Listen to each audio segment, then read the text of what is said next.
ឆ្នាំឲ្យគេសួរខ្ញុំទៅមកពីណាខ្ញុំឆ្លើយទៅវិញឡើងឈៀលហើយខ្ញុំកំពុងរកលុយដុល្លារស្បពីណៃឲ្យមកពីណា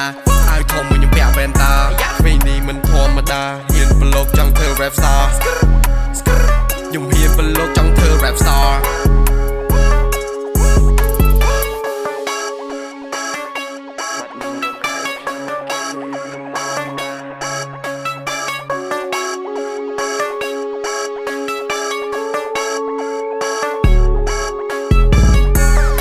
ធ្លាប់ដើរក្នុងភូមិឥឡូវខ្ញុំដើរចូលក្រុងធ្លាប់ពាក់ខោរហែក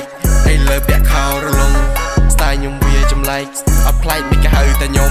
រស់នៅពី myself រកលុយរកចំណេះមិននាមណាក្នុងខាចៃមិនស្គាល់យកទៅ invest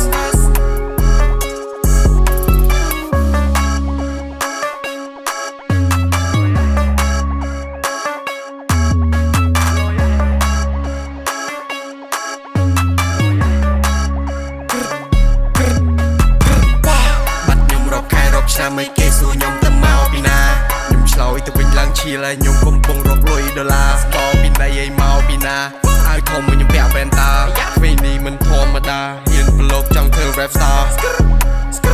ខ្ញុំហ៊ានប្រឡូកចង់ធ្វើ rap star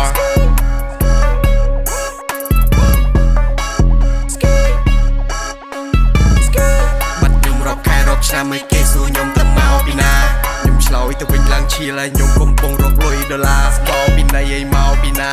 ឲ្យធំមួយខ្ញុំពាក់វ៉ែនតាពេលនេះមិនធម្មតាហ៊ានប្រឡូកចង់ធ្វើ rap star